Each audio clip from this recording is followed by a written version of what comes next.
everyone! Welcome to Leny's Kitchen!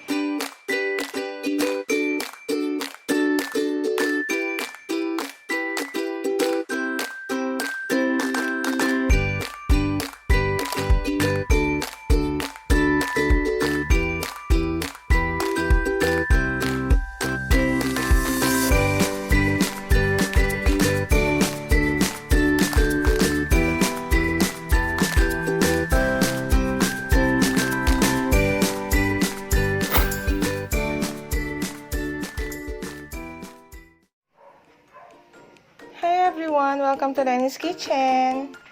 So today I'll be cooking beef in mushroom sauce. And these are the ingredients. First we have the main ingredient, which is the beef, which will be cut into strips. We have the panggisa, we have the garlic and onion, and bell pepper. We have onion, garlic powder, and pepper, pang season, and we have the chopped parsley for garnishing. Of course, we have cooking oil, dried mushroom, sliced mushroom, and then we have evaporated milk and all-purpose cream, and the cream of mushroom in pack. This will replace the cream of mushroom condensed in can kasi hindi siya available. So I will be using this instead. So here are the ingredients.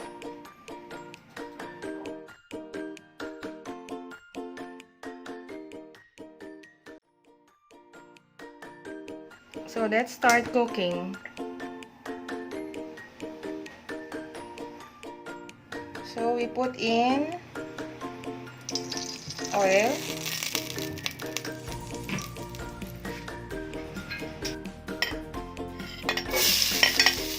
Garlic,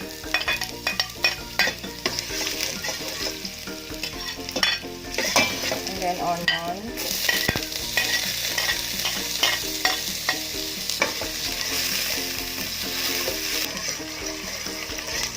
then we add in the beef strips.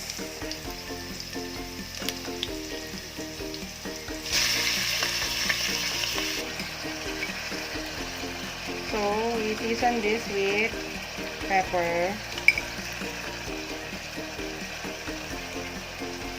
and salt to taste.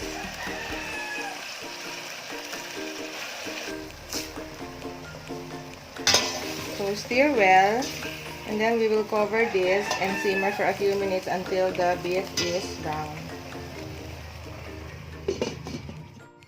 After about 5 minutes, there, nag-brown na yung ating beef. So, we will season it with our onion and garlic powder first. Ito ang aking secret ingredients kasi nakakadagdag siya ng flavor. But these are optional. You can omit these ingredients kung ayaw na siya. But for me, masarap kasi siya pag may ganito.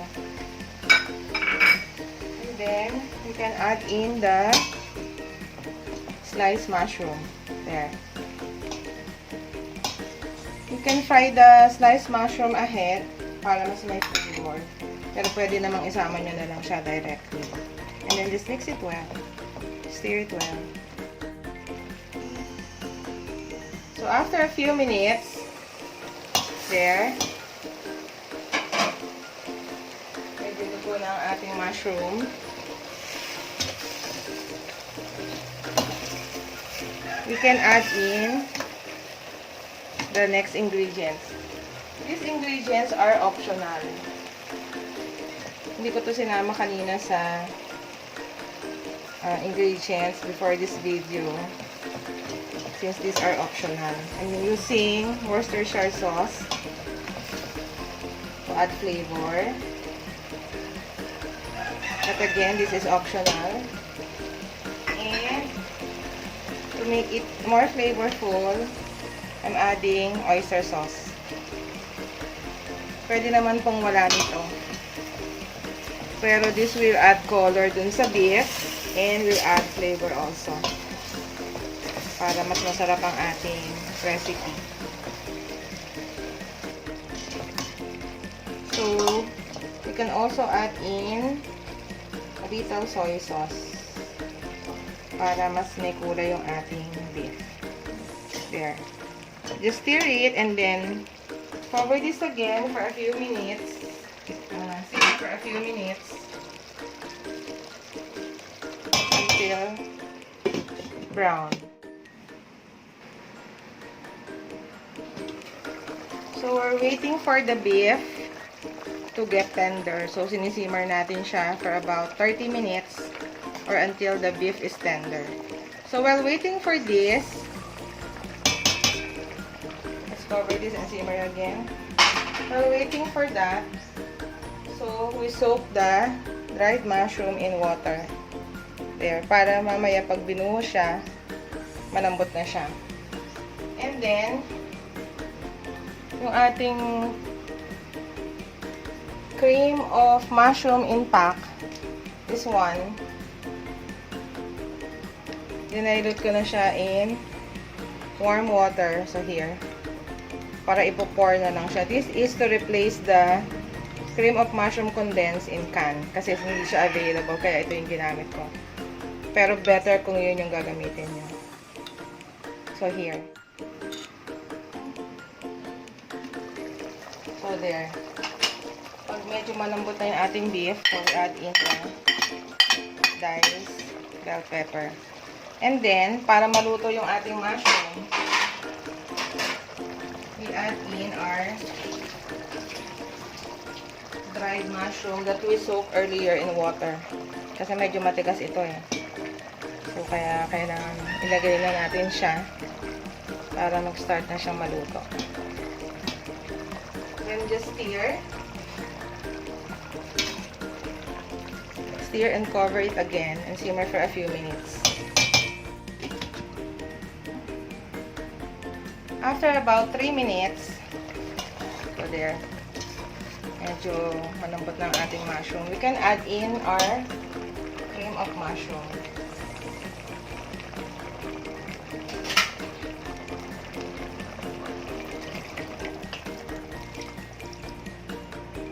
And then, simmer it for another few minutes. And then later on, we will add in the milk and the cream, the heavy cream.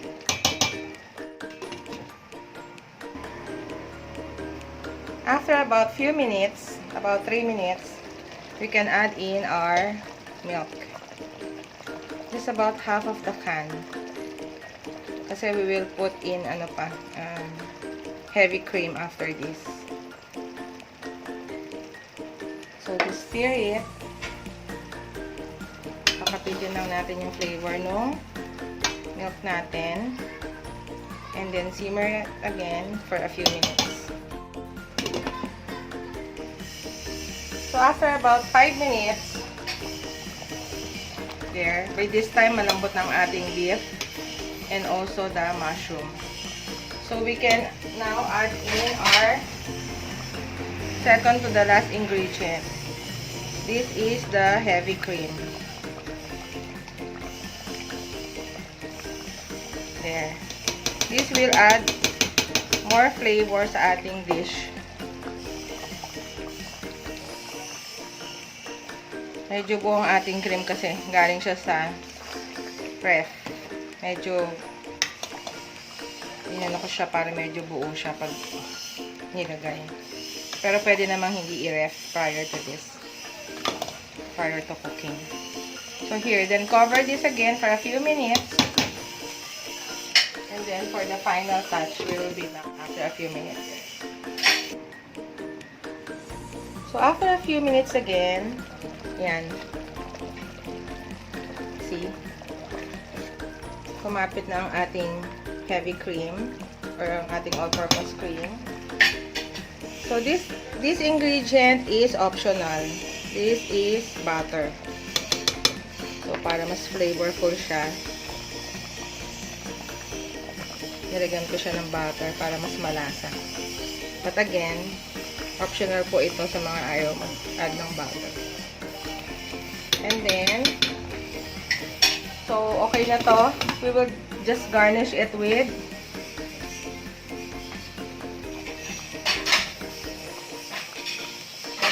okay na siya. We will garnish it with parsley. Chopped parsley. So, pakita muna natin. So, this is LK's beef in mushroom sauce. Yan. Pero we will garnish with parsley para mas maganda siya. There you go. Anything na niluluto natin mas maganda with greens. Please don't forget to like this video and subscribe to my channel. Thanks for watching, everyone. Stay safe. God bless. I'll see you again in my next. So this is our finished product. This is LK's beef in mushroom sauce.